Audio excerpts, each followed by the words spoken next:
Lebaran tinggal menghitung hari. Tapi, tahukah kamu, IGD rumah sakit justru paling penuh di masa-masa ini? Mulai dari kecelakaan akibat mikroslip saat mudik, masuk angin parah saat sampai di kampung halaman, hingga diare dan kolesterol meroket tinggi di hari pertama Lebaran. Ini terjadi karena tubuh kita mengalami guncangan stres dan metabolisme yang ekstrim. Di video kali ini, saya akan membekali kamu dengan Metabolic Armor. Protokol medis buat hack rasa ngantuk saat nyetir, mencegah kaget lambung, dan rahasia menghindari racun dari opor yang dipanaskan berulang. Halo Sobat Sehat, selamat datang kembali. Saya Dr. Indra Gunawan. Fase akhir Ramadan ini adalah ujian sesungguhnya. Kita sibuk packing, berburu tiket, nyetir belasan jam, ditambah jadwal tidur yang hancur berantakan. Banyak yang menyepelekan rasa kantuk saat menyetir mudik. Tinggal ngopi, beres dok. Padahal, minum kopi saat kamu udah sangat kelelahan, itu sering kali nggak mempan, dan justru memicu jantung berdebar tanpa menghilangkan rasa kantuknya. Buat ngakalin ini, ada satu teknik dari neuroscience yang menggabungkan tidur dan kafein secara bersamaan. Nyetir mudik, ngantuk berat, tapi minum kopi udah nggak mempan? Gunakan trik medis Caffeine Nap ini.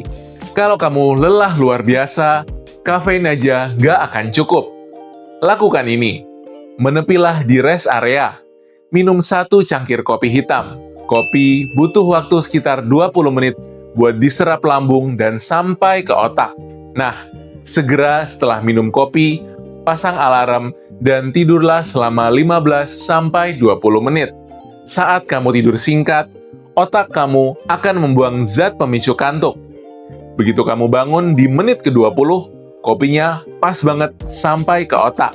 Efek meleknya akan 2 kali lipat lebih kuat dan tajam dibandingkan kamu cuma ngopi atau cuma tidur. Coba trik ini dan mudiklah dengan aman. Mari kita bedah secara ilmiah kenapa Caffeine Nap tadi sangat jenius. Rasa kantuk kita diatur oleh sebuah molekul bernama adenosin. Semakin lama kamu melek dan nyetir, molekul adenosin ini makin banyak numpuk dan nempel pada reseptor di otak. Analogi medisnya seperti permainan kursi musikal. Reseptor di otak adalah kursi, dan molekul adenosin adalah orang yang menduduki kursi itu. Kalau semua kursi diduduki oleh adenosin, kamu bakal ngantuk parah. Kafein dari kopi itu bentuknya mirip persis sama molekul adenosin. Kafein bertugas merebut kursi tersebut. Masalahnya, kalau kamu sudah sangat lelah, semua kursi udah penuh diduduki oleh adenosin. Kopinya nggak kebagian tempat. Satu-satunya cara mengusir adenosin dari kursi itu adalah dengan tidur. Saat kamu tidur 20 menit, adenosin dibersihkan atau kursi dikosongkan. Dan karena kamu udah minum kopi tepat sebelum tidur, saat kamu bangun, si kafein langsung menduduki kursi-kursi kosong tersebut sebelum adenosin sempat kembali. Inilah yang membuat otak kamu fresh seketika tanpa rasa lemas. Trik melek udah kita kuasai. Tapi ada masalah kedua saat mudik. Kenapa ya? Banyak orang yang sehat, segar bugar selama puasa, tapi begitu sampai di kampung halaman, malah tumbang, demam, atau yang orang awam sebut masuk angin. Sering banget kan? Sehat pas kerja, tapi pas sampai kampung halaman buat mudik, malah tumbang sakit. Itu bukan karena masuk angin di jalan, tapi karena sistem imun kamu lagi drop parah. Saat kamu kurang tidur, stres macet-macetan, dan panik persiapan Lebaran, tubuhmu memproduksi hormon kortison atau hormon stres gila-gilaan. Kortisol ini menekan sel darah putihmu atau sel imunmu. Imun kamu ibarat satpam yang ketiduran. Begitu sampai di kampung, stresmu lega, kortisol turun mendadak, dan sistem imunmu bangun dari tidurnya. Dia kaget melihat virus dari rest area udah berkembang biak, lalu langsung memicu peradangan besar-besaran. Itulah kenapa kamu tiba-tiba demam dan meriang pas hari H Lebaran. Pencegahannya, 3 hari sebelum mudik, cukupi tidurmu. Pastikan hidrasi air putih cukup, dan coba suplementasi vitamin D3 serta zinc. Jangan tunggu sakit dulu, baru minum vitamin ya. Fenomena tumbang saat sampai di tempat tujuan ini dalam dunia medis dikenal dengan the letdown effect. Ini ranah psychoneuroimmunology, hubungan antara pikiran, saraf, dan sistem imun. Saat kamu sedang survival mode di jalan tol yang macet, hormon adrenalin dan kortisol kamu bekerja sangat keras menahan peradangan. Tubuhmu menunda rasa sakit. Tapi, kortisol ini punya efek samping. Dia melumpuhkan produksi limfosit atau sel T, pasukan pembunuh virus di tubuh kita. Ketika kamu tiba di rumah nenek, kamu merasa lega, bahagia, dan santai. Otak mematikan produksi kortisol. Di titik inilah, pasukan imun kamu sedang berada di titik terendahnya. Virus flu yang tadinya bersembunyi di saluran napas langsung berkembang biak tanpa perlawanan. Jadi, pertahanan terbaik bukan minum penolak angin saat sudah sampai, tapi mengontrol stres dan pacing atau mengatur ritme tenaga selama perjalanan mudik itu sendiri. Nah, anggaplah perjalanan mudik aman dan kita sudah sampai di hari H Lebaran. Setelah sebulan perut kita istirahat, tiba-tiba pagi hari setelah sholat Id, kita dihidangkan opor, rendang, dan sambal goreng ati. Inilah titik kritis lambung kita. Hati-hati sindrom kaget lambung di hari pertama Lebaran. Setelah 30 hari puasa, lambung kamu itu mengecil, atau lebih tepatnya, elastisitas lambung menurun secara alami dan produksi enzim pencernaannya juga menurun. Kalau habis sholat Id, kamu langsung menghantam perut dengan lontong opor ayam, sambal goreng, dan kerupuk sebakul, lambung kamu bakal kaget. Hasilnya, kembung parah, asam lambung naik atau GERD, sampai diare akut di hari raya. Protokol medisnya, pagi hari sebelum sholat Id, panaskan lambungmu pelan-pelan. Minum segelas air hangat dan makan 2 butir kurma atau sepotong pepaya. Pulang sholat, makan opornya dengan porsi kecil dulu. Biarkan lambung pemanasan mengeluarkan enzim, baru agak siangnya kamu boleh makan dengan porsi normal. Sobat sehat, kaget lambung ini bisa dijelaskan lewat mekanisme gastric mucosal adaptation. Selama sebulan puasa, dinding lambung kita melakukan efisiensi.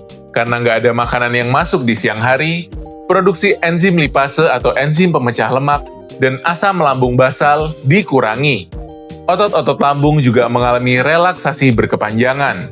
Analoginya seperti mesin mobil tua yang sudah didiamkan di garasi selama sebulan saat cuaca dingin. Olinya mengendap di bawah.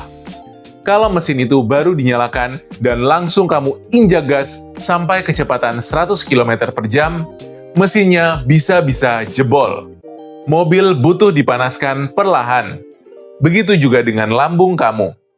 Lemak jenuh dari santan opor itu butuh enzim pemecah yang sangat banyak dan kerja lambung yang ekstra keras. Makan pepaya atau kurma di pagi hari bertindak sebagai pemanasan mesin agar pankreas dan empedu siap mengeluarkan enzim pencernaannya secara bertahap. Ngomong-ngomong soal opor, ada satu kebiasaan ibu-ibu di Indonesia yang sangat mengkhawatirkan secara medis, yaitu masak opor ayam dalam panci besar, lalu dipanaskan berulang-ulang sampai berhari-hari karena rasanya dianggap makin enak. Stop kebiasaan makan opor ayam yang dipanaskan berulang-ulang sampai berhari-hari. Memang, opor yang dipanaskan terus rasanya makin meresap dan enak. Tapi, secara medis, ini sangat berbahaya bagi pembuluh darahmu. Santan kelapa yang dipanaskan berulang kali di atas suhu tinggi akan mengubah struktur lemaknya. Lemaknya mengalami oksidasi dan rusak, menghasilkan radikal bebas. Lemak teroksidasi ini jauh lebih jahat daripada kolesterol biasa. Dia akan menggores dan merusak dinding pembuluh darah, memicu penumpukan plak penyebab serangan jantung. Saran saya, masaklah opor secukupnya buat 1-2 kali makan aja. Kalaupun ada sisa, simpan di kulkas dan panaskan maksimal 1 kali aja. Kenapa opor yang dipanaskan berulang ini sangat berbahaya? Mari kita bahas biokimianya. Santan mengandung lemak. Saat lemak terkena panas tinggi berulang dan kontak dengan oksigen di udara, terjadi proses lipid peroxidation atau oksidasi lemak. Analoginya mudah. Bayangkan sebatang besi yang dibiarkan kehujanan. Besi itu akan berkarat. Nah, lemak yang dipanaskan berulang-ulang itu adalah lemak yang berkarat. Dalam dunia medis, karat ini disebut ALS atau Advanced Lipoxidation End Products. Ketika lemak berkarat ini masuk ke aliran darah, dia akan menempel pada kolesterol LDL kamu. LDL yang normalnya nggak terlalu berbahaya, kini berubah menjadi oxidized LDL atau LDL teroksidasi. Ini adalah musuh utama kardiolog. Makrofag atau sel imun kita akan memakan LDL berkarat ini sampai bengkak, mati, dan membentuk plak tebal penyumbat jantung. Jadi, rasanya memang makin enak, tapi harganya adalah pembuluh darah kamu. Terus, gimana saat kita harus keliling silaturahmi ke rumah tetangga? Di setiap meja, pasti ada suguhan kue manis dan minuman bersirup. Gimana caranya biar kita nggak kalap makan? Mau keliling silaturahmi lebaran tapi takut hilaf makan nastar? Pakai trik preload serat ini. Sebelum berangkat keliling ke rumah tetangga atau saudara, makanlah 1 buah apel utuh atau minum segelas air dengan 1 sendok chia seed. Kenapa? Serat larut air dari apel atau chia seed akan mengembang di dalam lambungmu menjadi semacam gel kental. Gel ini membuat perutmu terasa separuh penuh. Saat kamu sampai di rumah saudara dan disuguhkan kue kering, otomatis otak kamu akan mengambil porsi lebih sedikit karena lambungmu sudah mengirim sinyal kenyang. Plus, gel serat tadi akan menghalangi penyerapan gula dari kue lebaran. Silaturahmi jalan, perut buncit tertahan. Trik preload serat ini memanfaatkan fisiologi hormon rasa kenyang kita. Apel dan chia seed kaya akan serat larut yang kental atau viscose fiber. Ketika serat ini masuk ke lambung dan usus, dia bertindak seperti spons penyerap air yang sangat kuat. Spons kental ini secara mekanis akan menekan dinding lambung. Tekanan ini memberi sinyal ke saraf vagus untuk lapor ke otak. Perut sudah terisi. Di saat yang sama, usus halus akan merilis hormon GLP-1 yang menekan nafsu makan secara drastis. Jadi, daripada cuma mengandalkan niat untuk menahan godaan kue lebaran, yang biasanya selalu gagal, lebih baik kita menipu hormon kelaparan kita dengan serat sebelum berangkat dari rumah. Ini adalah strategi pertahanan yang sangat efektif. Akhirnya, sampailah kita di hari kedua atau ketiga lebaran. Leher belakang mulai kaku, dan perut terasa begah maksimal. Saatnya kita melakukan pembersihan. Badan pegal, perut begah, dan leher kaku setelah 2 hari pesta makanan lebaran, saatnya kembalikan metabolisme kamu dengan puasa jeda atau intermittent fasting. Tubuh kamu butuh istirahat dari gempuran santan dan gula. Di H+2 atau H+3 lebaran, lakukan puasa intermittent minimal 14 jam. Misalnya, mulai berhenti makan jam 6 malam dan baru sarapan lagi jam 8 pagi besoknya. Selama jam puasa, perbanyak minum air putih atau teh hijau tanpa gula. Puasa jeda ini akan memberikan waktu bagi pankreas untuk istirahat, menurunkan kadar insulin yang meroket, dan membakar sisa gula atau glikogen yang menumpuk di liver sebelum diubah menjadi lemak perut. Yuk, kasih napas buat organ dalammu. Jeda puasa yang saya maksud tadi bermuara pada satu tujuan penting di longevity medicine, mengembalikan metabolic flexibility atau fleksibilitas metabolisme. Analogi tubuh kita itu seperti mobil hybrid, bisa pakai bensin, bisa pakai listrik. Tubuh kita yang sehat harus bisa membakar glukosa dari karbo dan harus bisa membakar keton dari lemak. Masalahnya, selama hari raya, kita memaksa tubuh murni memakai bensin atau glukosa dan karbohidrat secara non-stop. Tubuh lupa caranya membakar lemak.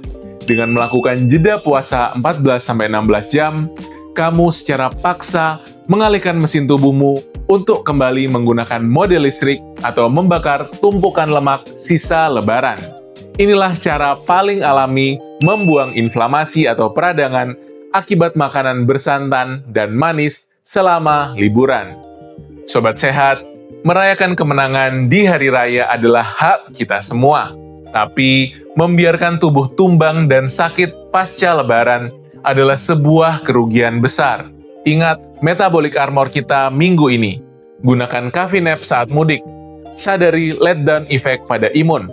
Panaskan lambung di pagi Idul Fitri. Tolak opor yang dipanaskan berulang. Gunakan tameng serat sebelum silaturahmi dan akhiri dengan puasa jeda atau intermittent fasting. Tulis di kolom komentar, kota mana tujuan mudik kamu tahun ini dan berapa lama perjalanan kamu.